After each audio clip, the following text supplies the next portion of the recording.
Correct answer क्या होगा? इन event and probability that will never be happen is called unsure event, sure event, possible event or impossible event. So इसका correct answer वो होगा कि जो event impossible है या जो इवेंट हम नहीं अकर हो सकता, हम उसको बोलते हैं कि वो इम्पॉसिबल इवेंट है। ठीक है, तो इसका करेक्ट आंसर होगा कि इम्पॉसिबल इवेंट है। और इम्पॉसिबल इवेंट की प्रोबेबिलिटी वैल्यू क्या होती है?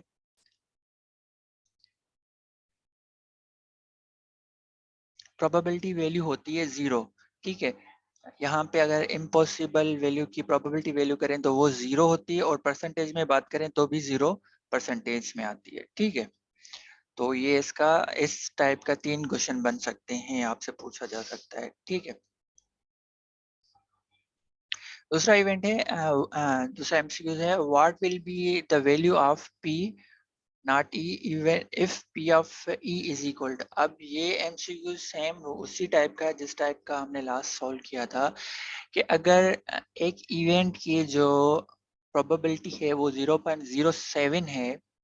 ठीक है, 0.07 है अगर किसी इवेंट की, तो उसके इवेंट के ना होने की प्रोबेबिलिटी कितनी होगी? ठीक है, एक इवेंट हो रहा है, अगर उसकी प्रोबेबिलिटी है अकर होने की 0.07, ठीक है, तो उसके ना होने की प्रोबेबिलिटी क्या है? अब यहाँ पे आपको जो है एक तो इस एमसीक्यू में एक तो आप इसका करेक्ट आंसर बताएं, फिर मैं इसको आपको सॉल्व करके बताता हूँ। What will be the value of probability not event if probability of event is?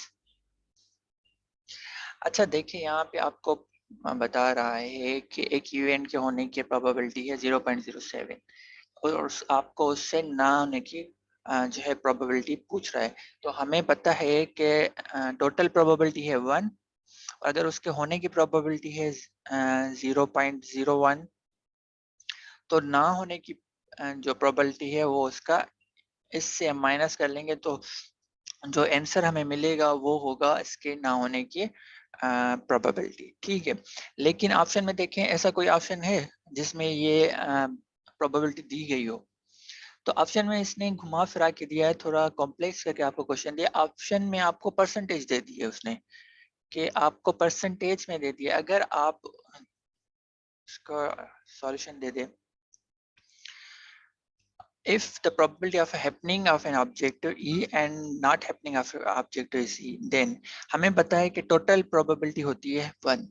अगर जो है इवेंट के होने की प्रोबेबिलिटी 0.0 है, तो जो ना होने की प्रोबेबिलिटी हम ऐड करेंगे तो हमें टोटल जो मिलेगी वो 1 मिलेगी। मींस होने की और ना होने की जब भी हम ऐड करेंगे तो टोटल प्रोबेबिलिटी हमें मिलेगी जो कि 1 होती है, जो हमें पता है। तो अगर होने की प्रोबेबिलिटी हमें पता है, तो हम जो है ना 1 से ना होने की प्रोबेबिलिटी ऐसे फॉर्मूला डिजाइन कर सकते हैं। जैसे ये है कि probability of event plus probability of not occurring event, उसी इवेंट की ना होने की प्रोबेबिलिटी प्लस करेंगे तो हमें टोटल प्रोबेबिलिटी मिल जाएगी। तो हमें अगर ना होने की प्रोबेबिलिटी फाइंड करनी है, मींस ये वाला टर्म फाइंड करना है, तो हमें क्या करना है, सिर्फ इसको है राइट साइड पे लेके आ जाना है। ठीक है, इसको हम जब राइट साइड पे लेके आ जाएंगे तो फिर ये फार्मूला डिजाइन हो जाएगा, और हम जो है इस फार्मूला के अकॉर्डिंग कैलकुलेशन करेंगे, जो कि होगी probability of not occurring of any event. और जो कि सिंपली है, हमें मिला हुआ है कि प्रोबेबिलिटी ऑफ ये एक किसी इवेंट की प्रोबेबिलिटी होने की, वो ये वैल्यू हमें ऑलरेडी क्वेश्चन में मिली हुई है। तो हमें ना होने की प्रोबेबिलिटी कैसे फाइंड करनी पड़ेगी? यहाँ पे इसकी वैल्यू रखेंगे 1 माइनस 0.07, ये हमें वैल्यू मिली हुई है। ठीक है, तो ये प्रोबेबिलिटी ऑफ ना होने की इवेंट की ये बनती है। ठीक है, लेकिन अगर हमें इस ऑप्शन में ये ऑप्शन दिया गया ही नहीं है, आपने खुद देखा ऑप्शन में ये नहीं था, तो हमने क्या करना है, सिर्फ इसके साथ अगर हम 100 मल्टीप्लाई कर लें तो इसका आंसर 93 आएगा। अगर आप मल्टीप्लाई करेंगे तो मींस ऑप्शन में आपको चेंज करके उसने पूछा आपको पॉइंट्स में है, मींस डेसिमल में, लेकिन ऑप्शन आपको दे दिए परसेंटेज में, तो आपको उस अकॉर्डिंग आंसर करना है। तो मींस वो भी देखना है कि आपको क्वेश्चन कैसे पूछ रहा है और ऑप्शन आपको कैसे दिए गए हैं। तो ये आप डिनाई नहीं कर सकते कि आप फिर देखोगे कि ये एमसीक्यूज ही गलत है, क्योंकि 0.93 तो आता ही नहीं है, तो वहां पे 93 जो है वो परसेंटेज में दिया गया हो तो ये 93 भी करेक्ट आंसर है, तो उसका ऑप्शन जो है सी करेक्ट था। Next one MCQ is what will be the probability of getting odd number if a die is thrown? अगर हम die को थ्रो कर रहे हैं तो कितनी प्रोबेबिलिटी है कि हमें ऑड नंबर आए? हम डाई को जब थ्रो करते हैं तो डाई के कितने वैल्यूज होते हैं? 1 to 6, 1 से लेके 6 तक नंबर आते हैं, उनमें से कोई भी आ सकता है। हमसे पूछा जाता है कि ऑड नंबर आने की कितनी है, तो ऑड नंबर टोटल कितने हैं जो है डाई में? ऑड नंबर आता है, एक है 1, दूसरा है 3, तीसरा है 5, मीन्स 3 ऑड नंबर है डाई में। तो अगर हमें 3 के जो है फाइंड करनी पड़ेगी प्रोबेबिलिटी ऑफ ऑड नंबर्स, तो हमने क्या करना है? Total numbers divided by total sample space. Sample space हमारे पास कितनी है? 6, तो means 3 divided by 6 means 1/2, 1/2 means 0.5, means option 1 is correct, ये वाला।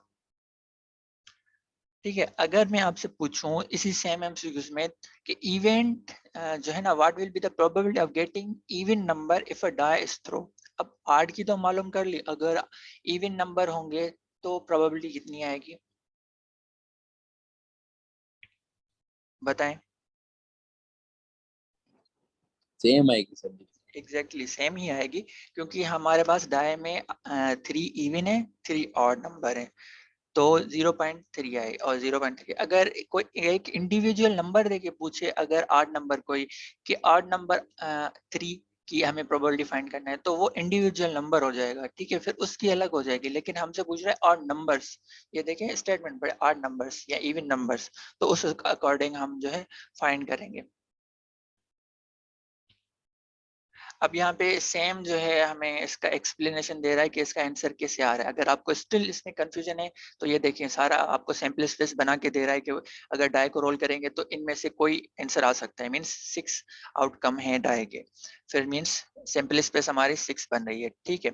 उसके बाद आपको बोला है कि if E is the event of getting odd number, हमें आड नंबर फाइंड करने हैं जो कि 3 बन रहे हैं, जो कि 3 है, ठीक है। उसके बाद probability of getting odd number हमें फाइंड करना है, तो क्या किया है? Total number of favourable outcome, जो हमें चाहिए outcome, divided by total number of outcome जो एग्जैक्ट सैंपल स्पेस के एलिमेंट्स है। तो ये फार्मूला बन गया, हमने 3 डिवाइडेड बाय 6 1/4। होपफुली आपको ये एमसीक्यू समझ आ गया होगा।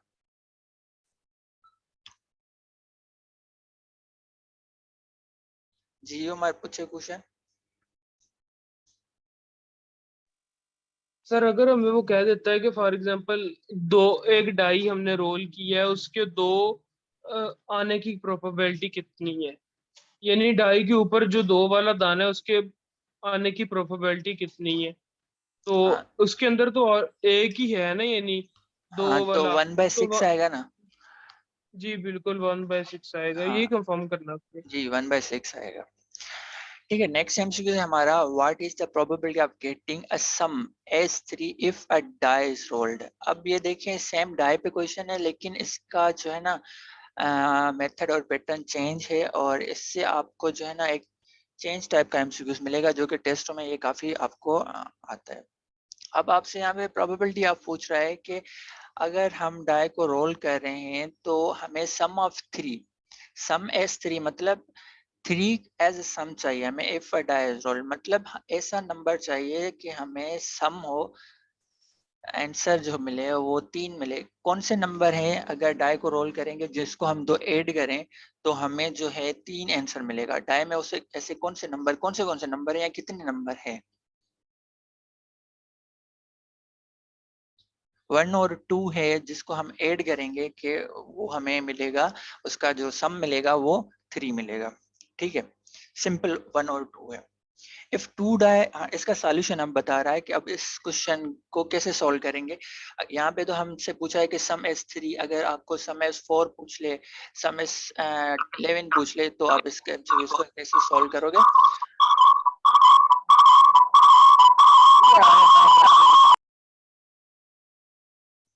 ठीक है, तो इसको कैसे सॉल्व करेंगे?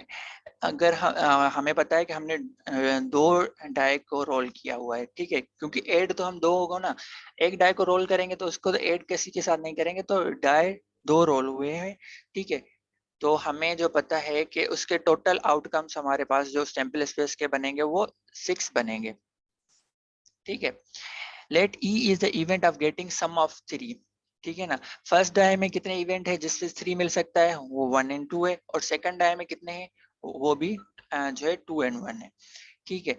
मींस हमारे पास 2 ऐसे फेवरेबल इवेंट्स हैं जिसमें हमें सम जो मिल सकता है 3। कौन से इवेंट है, पहले डाई में 1 आए, दूसरे में 2 आए, फिर ये कि पहले डाई में 2 आए और सेकंड वाले में 1 आए। ये 2 इवेंट हैं जिसमें हमें सम 3 मिल सकता है। ये हमारे फेवरेबल इवेंट है, या ये इवेंट वो है जो हम चाहते हैं कि ये आए, या हमारे पसंदीदा इवेंट है जिसकी हमें प्रोबेबिलिटी फाइंड करनी है। तो मींस सेंट्रल ऑफ आइडिया के ये हुआ कि हमें जो फेवरेबल इवेंट हमारे टोटल बने वो बने 2, और हमारे टोटल इवेंट बने 36, ठीक है। तो हमें क्या करना है, सिंपली फार्मूला में पुट करना है हमारे जो favourable event divided by total event. Favourable event हमारे 2 हैं, divided by 36, 1/18। 1/18 is the correct answer, ठीक है। अब जो है हमें क्या करना है कि हमें ऐसे, अब यहाँ पे आपको ये क्वेश्चन समझ आ गया होगा, ठीक है। अब मैं आपको एक एमसीक्यूज देता हूँ इसी टाइप का कि हम 2 डाई को रोल कर रहे हैं, लेकिन हमें जो है ऐसा चाहिए कि सम जिसका 6 आए। लास्ट में हमने 3 बोला था, अब ऐसे आउटकम जिसका सम जो है 6 आए। अब इसको कैसे सॉल्व करेंगे, ठीक है। जब हमें पहले तो हम निकालेंगे कि इसके सम, एक तो सम इसमें ये आ सकता है 2 + 2 भी आ सकता है, 3 + 1 भी 4 बन सकता है, 2 + 2 भी 4 बन सकता है, और इसके ये ऑप्शन जो हैं 4 सैंपल स्पेस इसके बन सकते हैं, ठीक है। अगर 6 की बात करें, 4 + 2 6 बनेगा, ठीक है, और 5 + 1 वो भी 6 बनेगा, ठीक है। ऐसे आप पहले जो है ना, आप पॉसिबल जो इसके 6 बनने के हैं इवेंट्स वो पहले आप बनाओगे, ठीक है, कि इतने नंबर्स में से जैसे हमने 1 2 2 1 बनाया, ये 2 बने, ऐसे 6 के कैसे बन सकते हैं मैं बना के दिखाता हूँ आपको। एक तो सिंपल ये बनाए 3 + 3 6, ठीक है, 3, एक तो ये हो गया, ठीक है। दूसरा 5, 1 ये भी हो सकता है, 4, 2,